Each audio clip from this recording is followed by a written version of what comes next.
Welcome students. अभी तक हम एक्सरसाइज 1.1 के 10 क्वेश्चन कर चुके हैं। अब हम कुछ इक्विवेलेंस रिलेशन से संबंधित क्वेश्चन लेंगे। क्वेश्चन नंबर 12 हमारी बुक में है कि एक रिलेशन डिफाइन किया जाता है किसी सेट ए पर।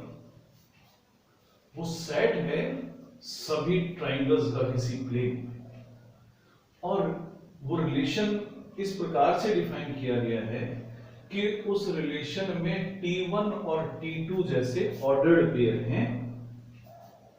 अब T1 और T2 में क्या रिलेशन है कि T1 और T2 दोनों सिमिलर ट्राइंगल्स हैं। तो हमें प्रूव करना है कि ये एक इक्विवेलेंस रिलेशन है।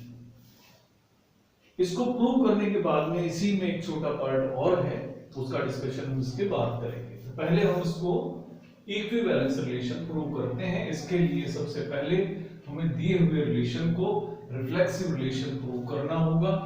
तो रिफ्लेक्सिव रिलेशन प्रूव करने के लिए मैं दिए हुए सेट में से एक एलिमेंट लेता हूं, यानी कि एक ट्राइंगल लेता हूं। तो मान लेते हैं मैं एक ट्राइंगल लेता हूं जिसका नाम है T1, और ये सेट ए में से दिया गया है। सेट ए में किसी प्लेन में जितने भी ट्राइंगल्स पॉसिबल हैं वो सारे ट्राइंगल्स शामिल हैं। अब हर ट्राइंगल अपने आप के सिमिलर होता है, इसलिए हम कह सकते हैं कि हर ट्राइंगल T1 का रिलेशन अपने आप से जरूर होगा। तो since every triangle is similar to itself, therefore every element T1 is related with T1। या हम ये कह सकते हैं कि T1 नाम का ऑर्डर्ड पेयर हमारे रिलेशन में शामिल होगा। तो यानी कोई भी हम एलिमेंट लें सेट ए में से, हर एलिमेंट अपने आप से रिलेटेड हो जाएगा। इसलिए हम कह सकते हैं कि गिवन रिलेशन इज रिफ्लेक्सिव। अब इसके बाद में जब ये रिफ्लेक्सिव हम प्रूव कर चुके हैं, हम प्रूव करेंगे कि ये सिमेट्रिक भी है। तो सिमेट्रिक के लिए हम सिमेट्रिक प्रूव करेंगे। तो सिमेट्रिक प्रूव करने के लिए मान लेता हूं कि मैं दो एलिमेंट्स लेता हूं T1 और T2, और दोनों सेट ए, यानी सेट ए यहां पर ट्राइंगल्स का सेट है। तो T1 और T2 दोनों सेट ए के मेंबर्स हैं, और इस प्रकार से ये रिलेटेड है सच दैट T1 T2 का जो ऑर्डर्ड पेयर है वो रिलेशन में शामिल है। इसका मतलब हुआ कि T1 जो है सिमिलर टू T2 होगा। ट्राइंगल T1 T2 के सिमिलर। अगर ट्राइंगल T1 T2 के सिमिलर है तो ट्राइंगल T2 भी T1 के सिमिलर होगा। It implies that T2 is also similar to T1।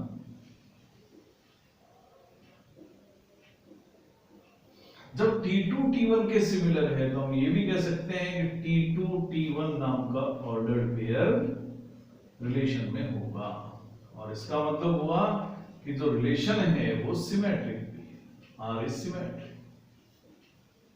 अब रिलेशन रिफ्लेक्सिव भी हम प्रूव कर चुके हैं, सिमेट्रिक भी प्रूव कर चुके हैं। अब हम प्रूव करेंगे कि ये ट्रांजिटिव भी है। तो ट्रांजिटिव प्रूव करने के लिए मैं तीन एलिमेंट्स लेता हूं, एक T1, एक T2 और एक T3। तीनों सेट ए में से लिए गए हैं। सेट एक बार फिर याद दिला दूं, सभी ट्राइंगल्स का सेट। और इस प्रकार से ये हमने तीन एलिमेंट्स लिए हैं सच दैट T1 T2 जो ऑर्डर्ड पेयर है वो रिलेशन में है।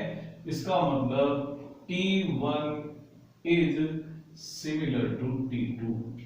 T1 ट्राइंगल T2 के सिमिलर है, और T2 T3 नाम का जो ऑर्डर्ड पेयर है वो भी R में है।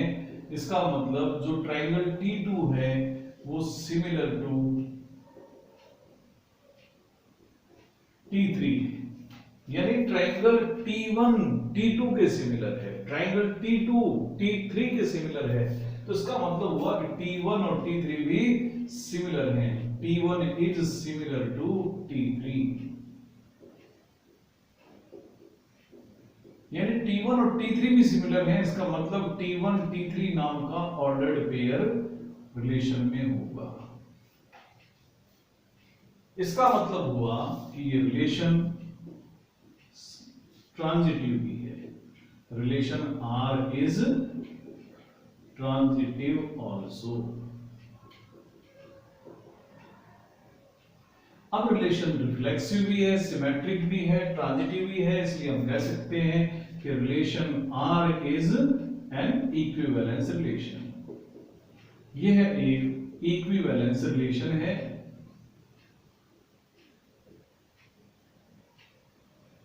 तो एक पार्ट हमारा प्रूव हो जाता है। इसी क्वेश्चन में अगला भाग और दिया हुआ है। क्वेश्चन ये है कि अगर हमें एक ट्राइंगल दिया जाता है जिसकी साइड है 3, 4, 5, तो अब वो ट्राइंगल और आगे दो ट्राइंगल दे रखे हैं। एक ट्राइंगल है जिसकी साइडें हैं 5, 12 और 13, और दूसरे की एक और तीसरा ट्राइंगल है जिसकी साइड्स हैं 6, 8 और 10। अगर इसका नाम T1 है, इसका नाम T2 है, इसका नाम T3 है, तो हमें बताना है कि इनमें से T1 का रिलेशन T2 से होगा या T3 से होगा या दोनों से होगा। कौन कौन से ट्राइंगल एक दूसरे से रिलेटेड हो। अगर आप देखें तो ये तीनों ही ट्राइंगल ऐसे हैं जो राइट एंगल ट्राइंगल्स हैं, लेकिन हम पढ़ चुके हैं कि दो ट्राइंगल सिमिलर तभी होते हैं जब उनकी कॉरस्पॉन्डिंग साइड्स का रेशो सेम होता है।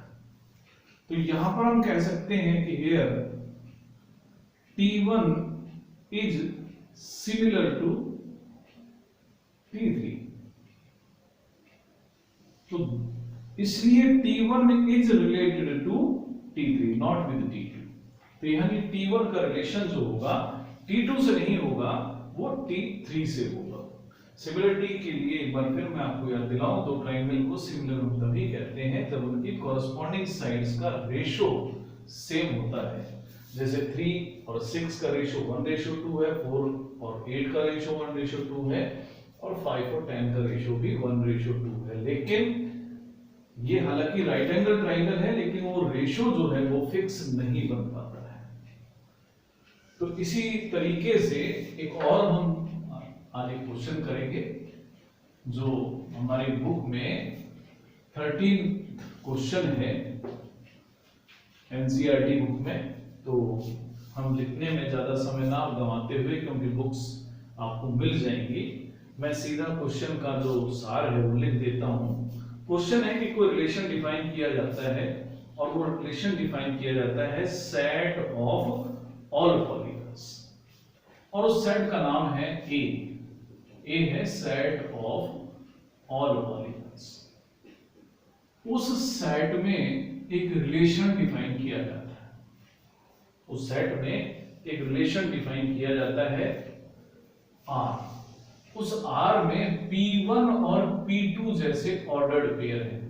अब ये दोनों P1 और P2 सेट के मेंबर्स हैं, यानी पॉलीगन्स हैं। अब P1 का रिलेशन P2 से होगा अगर दोनों में नंबर ऑफ साइड्स सेम होगी, such that P1 and P2 have same number of sides.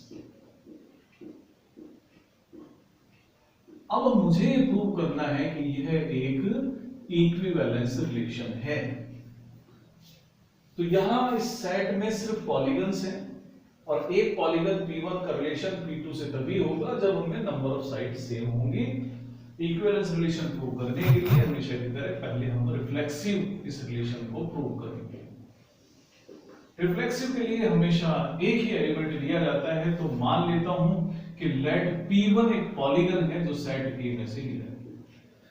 अब P1 को पॉलीगन है जिसमें कुछ सर्टेन नंबर ऑफ साइड्स होंगी, 3 4 5 कुछ भी हो सकते हैं। मान लो उसमें 5 साइडें हैं, तो हर पॉलीगन जो भी हम लेंगे वो अपने आप के तो सेम नंबर ऑफ साइड्स रखेगा। तो हियर P1 का रिलेशन P1 से होगा एज एवरी पॉलीगन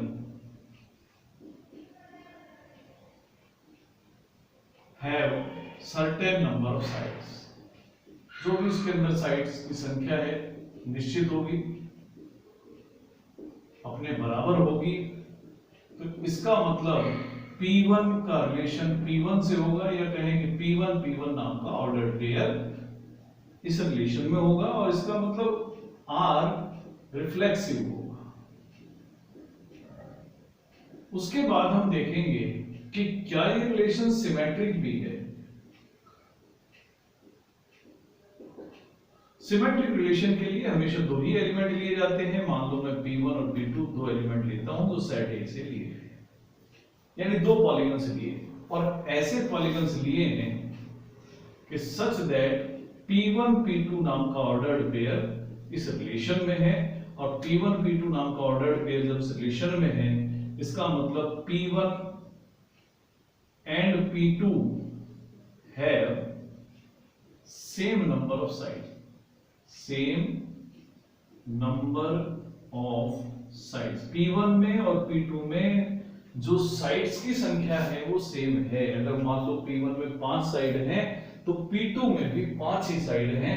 इस बात को हम ये भी कह सकते हैं कि P2 and P1 have also same number of sides। अगर P2 और P1 में साइड्स की संख्या सेम है तो इसका मतलब हुआ कि P2 भी P1 से रिलेटेड है, और इसका मतलब ये भी कह सकते हैं कि P2 P1 भी R में शामिल है। हमने P1 P2 का ऑर्डर पेयर R में लिया था, प्रूव कर दिया कि P2 P1 भी R में है। इसका मतलब R जो है सिमेट्रिक है। अब बारी आती है कि क्या ये रिलेशन ट्रांजिटिव भी है। तो ट्रांजिटिव के लिए हमेशा की तरह हमें 3 एलिमेंट्स लेने हैं। कि मान लेते हैं 3 एलिमेंट्स हैं P1 P2 P3 जो सेट ए में से लिए गए। यानी ये जो P1 P2 और P3 हैं तीनों पॉलीगन्स हैं। और कैसे हैं कि सच दैट P1 P2 नाम का ऑर्डर्ड पेयर R में है। इसका मतलब P1 and P2 have same number of sides। तो P1 और P2 में साइड्स की संख्या सेम है। P2 और P3 नाम का ऑर्डर्ड पेयर भी R में है। इसका मतलब हुआ कि P2 and P3 have same number of sides। यानी कि जितने साइड P1 में है उतनी ही P2 में है, और जितनी P2 में है उतनी ही P3 में भी है। इसका मतलब सीधा है कि P1 में और P3 में भी नंबर ऑफ साइड्स सेम है।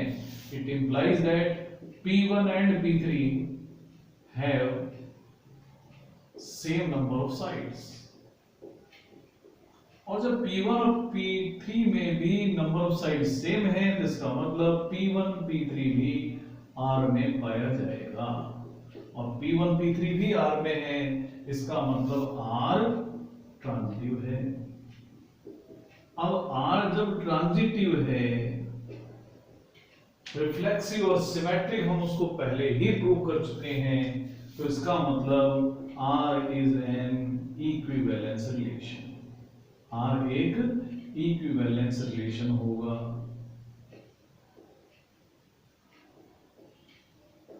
ये हमारे क्वेश्चन का पहला पार्ट हो जाता है।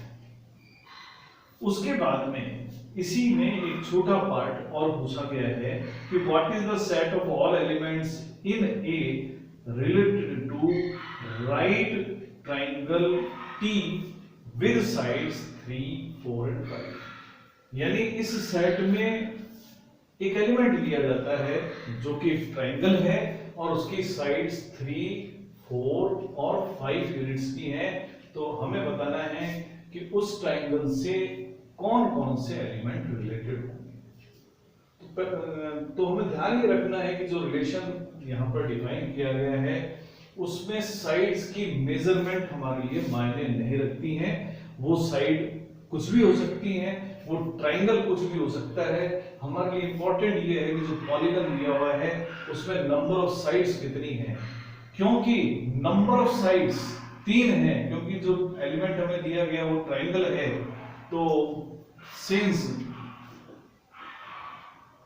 Triangle have 3 sides, therefore it is related to every triangle in set A। तो सेट A में जितने भी ट्राइंगल हैं उन सभी से ये ट्राइंगल रिलेटेड होगा। तो प्यारे बच्चों, अभी हमने जो रिलेशंस पर बेस्ड क्वेश्चन थे एक्सरसाइज 1.1 में, वो हमने पूरे कर लिए हैं। जो बाकी हम क्वेश्चन नहीं कवर कर पाए हैं वो दरअसल इन्हीं का रिपीटिशन है, इन्हीं के जैसे क्वेश्चन हैं, इनको आप आराम से कर सकते हैं। अब जो उसके एग्जांपल्स हैं, आप एग्जांपल भी आराम से कर सकते हैं, कुछ दिक्कत नहीं आएगी। अगर आपको कोई दिक्कत महसूस होती है तो आप हमसे संपर्क कर सकते हैं। तो आप रिलेशन से संबंधित जितने भी क्वेश्चन हमारी बुक में दिए हुए हैं, चाहे क्वेश्चंस हो चाहे एग्जांपल्स हो, उनको आप पूरा कर लेंगे। अगले लेक्चर से हम फंक्शंस के बारे में पढ़ेंगे। आज के लिए इतना ही, धन्यवाद।